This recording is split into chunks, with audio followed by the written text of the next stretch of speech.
नमस्कार। इस वीडियो में हम बात करेंगे तरंग फलन की। तरंग फलन का भौतिक मीनिंग क्या है और इस पे क्या क्या प्रतिबंध होने चाहिए तरंग फलन के ऊपर, क्योंकि तरंग फलन जो है वो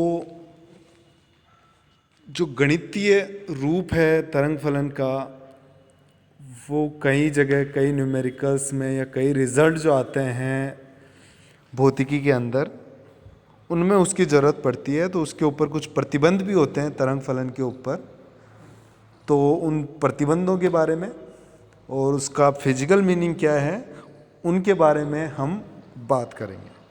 तो सबसे पहले बात करते हैं तरंग फलन आया कहाँ से। हमने स्टार्टिंग वाले जो वीडियोस हैं उनमें बताया कि कुछ एक्सपेरिमेंट्स जो हुए, जैसे व्यतिकरण, विवर्तन, विक्षेपण, उनकी व्याख्या जो प्रकाश का तरंग स्वरूप है उससे की गई। और कुछ एक्सपेरिमेंट्स ऐसे हुए जैसे photo electric effect, black body radiation,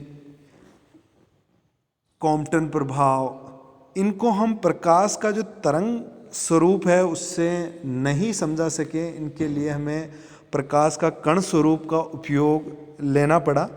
तो प्रकाश के दो स्वरूप हो गए, कण स्वरूप और तरंग स्वरूप, जिसे हम प्रकाश की द्वैत प्रकृति भी कहते हैं। तो यहाँ से जो द्वैत प्रकृति है या प्रकाश का कण स्वरूप है, उससे समझते हुए लुईस दे ब्रोगली ने 1924 में एक परिकल्पना दी कि जो द्रव्य कण हैं उनके साथ भी तरंग संलग्न होती है, और उसका जो तरंग दैर्ध्य है वो उस कण का जो संवेग p होता है उसके इन्वर्सली प्रोपोर्शनल होता है। अब भाई द्रव्य कण के साथ जो तरंग संलग्न होती है उसे द्रव तरंग बोलते हैं या फिर दी ब्रोगली तरंगे भी बोलते हैं। अब इन तरंगों को अभिलक्षित करने वाली एक चर राशि की आवश्यकता हुई, जिसे हमने बोला फलन साई। ये जो द्रव्य तरंगें द्रव्य कण के साथ संलग्न होती है, उन्हें अभिलक्षित करने के लिए एक चर राशि डिफाइन की गई जिसे हम तरंग फलन बोलते हैं। ये जो तरंग फलन होता है वो स्थिति और समय दोनों का फलन होता है, और इसे तरंग फलन बोल देते हैं या फिर तरंग आयाम बोल देते हैं। फिर इसका फिजिकल मीनिंग की बात करें तो जो तरंग फलन होता है उसका सीधा कोई फिजिकल मीनिंग नहीं होता है। कोई भौतिक व्याख्या सीधे सीधे तरंग फलन की नहीं होती है, क्योंकि ये एक सम्मिश्र राशि है। सम्मिश्र राशि में वास्तविक और काल्पनिक भाग होता है, तो इसकी व्याख्या नहीं की जा सकती है। इसकी व्याख्या 1926 में मैक्स बोर्न ने की कि सीधे सीधे तो कोई भौतिक व्याख्या नहीं है, लेकिन तरंग फलन के मापांक का स्क्वायर की बात करें, तरंग फलन के मापांक के स्क्वायर की बात करें तो ये सीधे सीधे उस बिंदु पर कण के पाए जाने की प्रायिकता को दिखाता है। तो तरंग फलन के जो मापांक का स्क्वायर होता है वो किसी बिंदु पर कण के पाए जाने की प्रायिकता को दिखाता है, और जो मापांक का स्क्वायर होता है उसे प्रायिकता घनत्व बोलते हैं, और सीधा सीधा मापांक यदि हो तो उसको प्रायिकता आयाम बोलते हैं। दूसरे शब्दों में बोले तो जो प्रायिकता घनत्व होता है वो होता है एकांक आयतन में कण के पाए जाने की प्रायिकता, और प्रायिकता को p से रिप्रेजेंट करते हैं, और दूसरा जो तरंग फलन है उसके मापांक का स्क्वायर, या फिर इसे हम साई स्टार साई से भी रिप्रेजेंट कर देते हैं। अब यदि आयतन अल्पांश dv में देखें कण के पाए जाने की प्रायिकता, तो सीधा सीधा जो प्रायिकता घनत्व है उससे हम dv को मल्टीप्लाई कर दें तो dv आयतन में कण के पाए जाने की प्रायिकता आ जाएगी। अब संपूर्ण आकाश में कण के पाए जाने की जो प्रायिकता होगी, अब कण है तो संपूर्ण आकाश में कहीं ना कहीं तो होगा, तो संपूर्ण आकाश के लिए यदि हम प्रायिकता घनत्व का आयतन समाकलन करें तो उसकी वैल्यू हमेशा 1 आएगी, क्योंकि कहीं ना कहीं संपूर्ण आकाश में कण अवश्य रूप से होगा। तो प्रायिकता अधिकतम जो हो सकती है 1 हो सकती है। ये जो इक्वेशन है उसे हम परसामान्यीकरण का प्रतिबंध भी बोलते हैं। परसामान्यीकरण प्रतिबंध भी बोलते हैं। क्यों?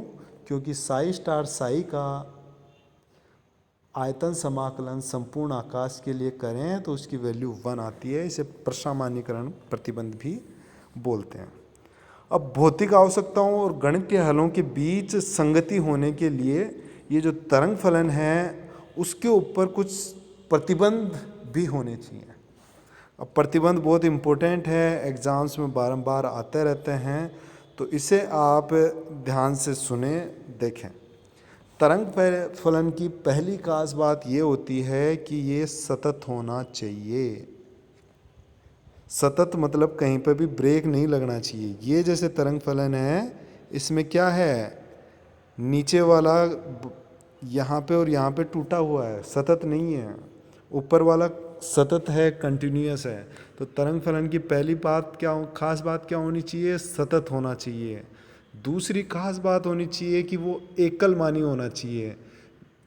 एकलमानी जैसे ये तरंग फलन है, इस डायरेक्शन में चलें तो x की डिफरेंट वैल्यूज़ के लिए केवल एक ही वैल्यूज़ आ रही है। अब दूसरा तरंग फलन जैसे मैं प्लॉट कर दूं कुछ इस तरीके से, और यही तरंग फलन इस तरीके से आगे बढ़े, तो यहाँ पे देखें x की इस वैल्यू के लिए तरंग फलन की 2 वैल्यूज़ आ रही है। तो ऐसा भी नहीं होना चाहिए। तरंग फलन की सतत होना चाहिए और दूसरा एकलमानी होना चाहिए, कहीं पे भी 2 वैल्यूज़ उसकी नहीं आनी चाहिए। उसके बाद में बात करें कि तरंग फलन है वो सभी बिंदुओं पर फाइनाइट होना चाहिए, परिमित वैल्यू उसकी होनी चाहिए। परिमित वैल्यू जैसे ये तरंग फलन यदि हम प्लॉट करें इस तरीके से, तो यहाँ पे जो बिंदु है वहाँ पे जो तरंग फलन की वैल्यू है वो अनंत हो जाती है। तो कहीं पे भी तरंग फलन का मान अनंत नहीं होना चाहिए, तरंग फलन का मान परिमित होना चाहिए।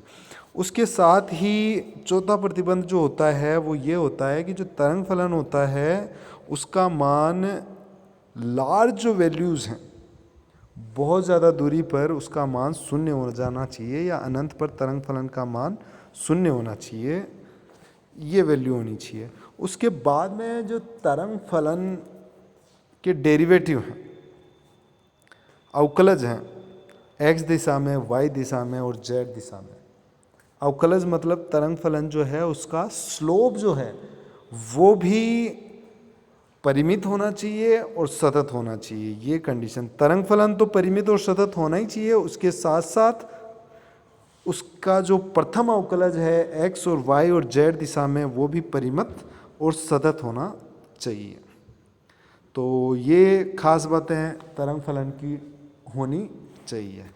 ये एग्ज़ाम में आती रहती है, तरंग फलन के क्या ऊपर क्या क्या प्रतिबंध होते हैं या उसके क्या क्या गुणधर्म होने चाहिए। गुणधर्मों की बात करें तो तरंग फलन एक सम्मिश्र राशि होती है और साथ ही ये अवस्था को डिफाइन करता है किसी भौतिक निकाय की। तो वीडियो देखने के लिए धन्यवाद। जय हिंद, जय भारत।